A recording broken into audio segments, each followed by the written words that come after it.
Hello everyone, this is James from One Objective Outdoors. We are here, we're getting ready to cut down my dad's KRX 4. We're going to chop the top on it, lower it down, so we're going to go through the do's and don'ts, and hopefully we get it right the first time. But we're going to take a couple inches out of here, and we're going to take a little bit more out the back. We're going to drop this thing down, so follow along.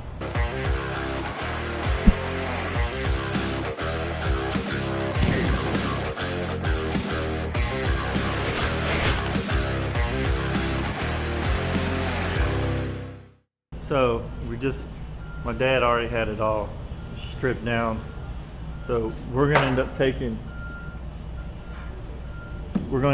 these off right here, and we're thinking we're gonna cut this off here and clean this all up. Take these brackets off. We'll probably make new brackets here.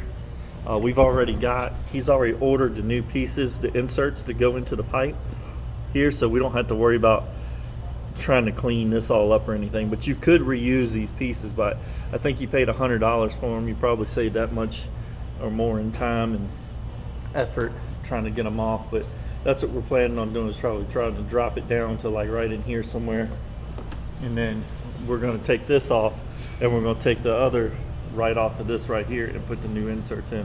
So we're going to see how much we need to take off or whatever like that. So we're going to start stripping it down.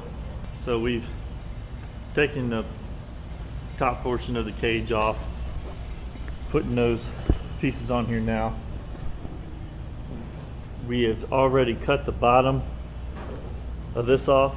We took, I guess, about 1 5/8 inches off of it for now. We were thinking we needed to go 2, but the pieces that come are a little bit thicker than what was on here originally. So we might end up having to take another 3/8. We don't know yet. We're just gonna stick it on here, and we're just gonna see where we're at. Now my dad's putting these, just kind of putting these on there just temporary, so we can slide the cage back on, and then we'll be able to see how far we want to lower the rear. So we got 3 generations here today. Meanness.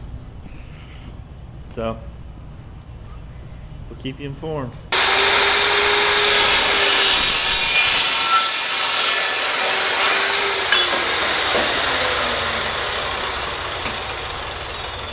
Get a mark around the side here.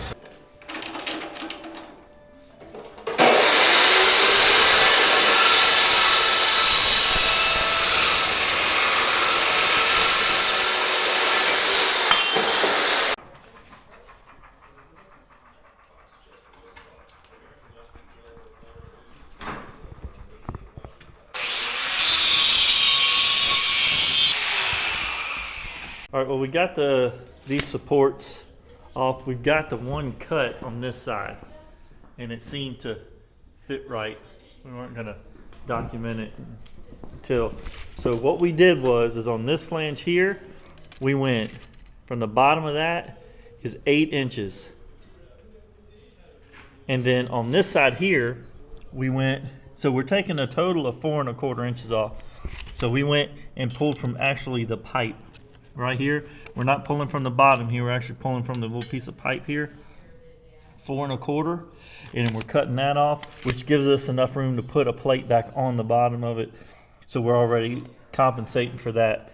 And this is just if you use these, which we'll put a link in the description for these actual pieces here that we're using.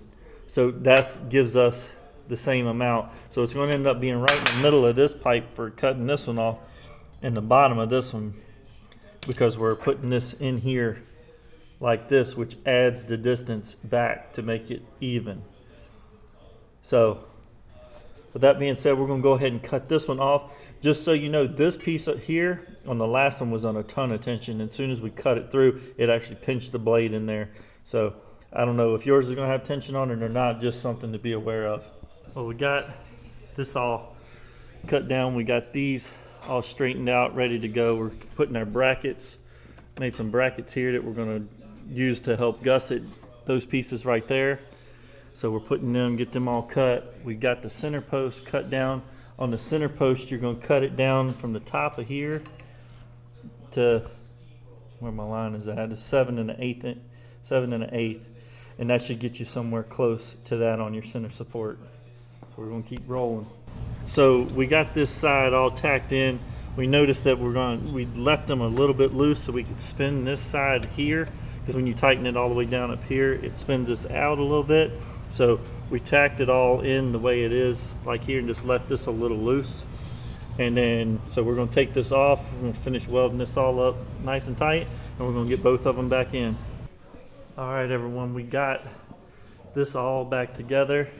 Everything, we just started painting it before we put the pieces back in.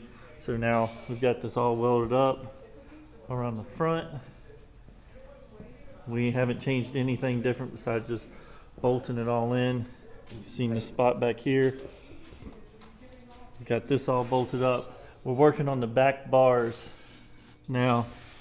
And what we did was we cut the pieces off that and actually switched them around. So we reversed them. So the bottom is actually the top now, and the top is the bottom.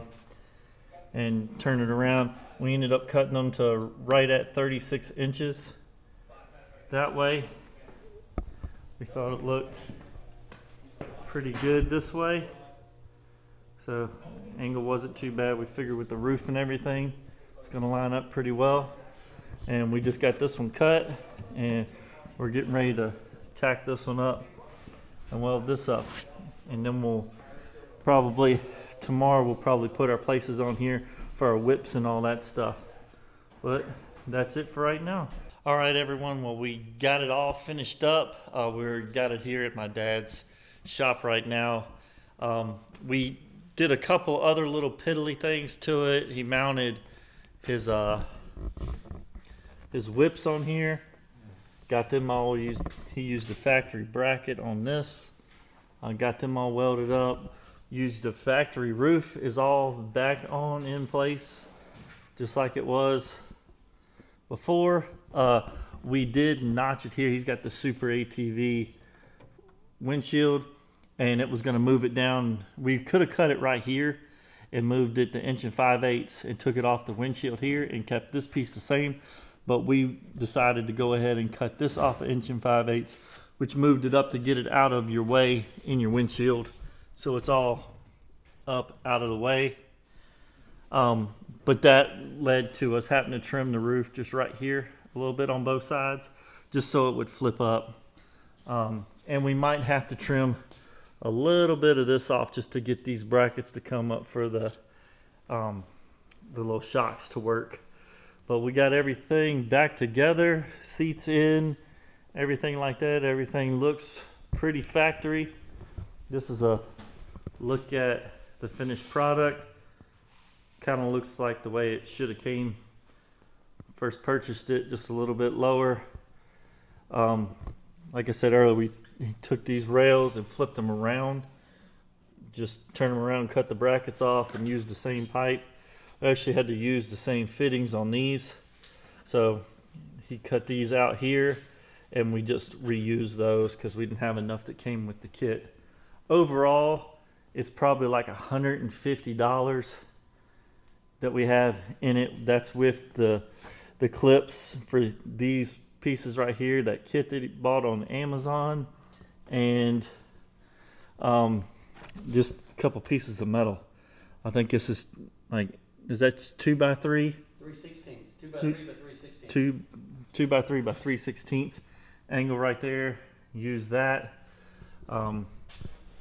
Sorry, got the, and we did this too. He does not have the factory seatbelts in here, so it made it a lot easier. So if you have the harnesses and all that stuff in, you don't need the extra bracketry and everything that comes on it from the factory. So those are deleted. He did make him some really nice handles here to get in and out. So that's a little added feature. But that is the finished product. Leave a comment, let us know what you think. But that's pretty much it. I hope you like what you've seen in this video. If you did, please like and subscribe to One Objective Outdoors. We got a lot of cool stuff. This is more of a random thing. We probably wouldn't have a ton of this stuff on the channel. We will have some four-wheeling and stuff like that, but this kind of a heavier modification we might not, but we figured it was something that people would want to see. We hadn't seen a video out here like this at this point in time on a four-seater. So with that being said, hopefully we'll see you on the trails later.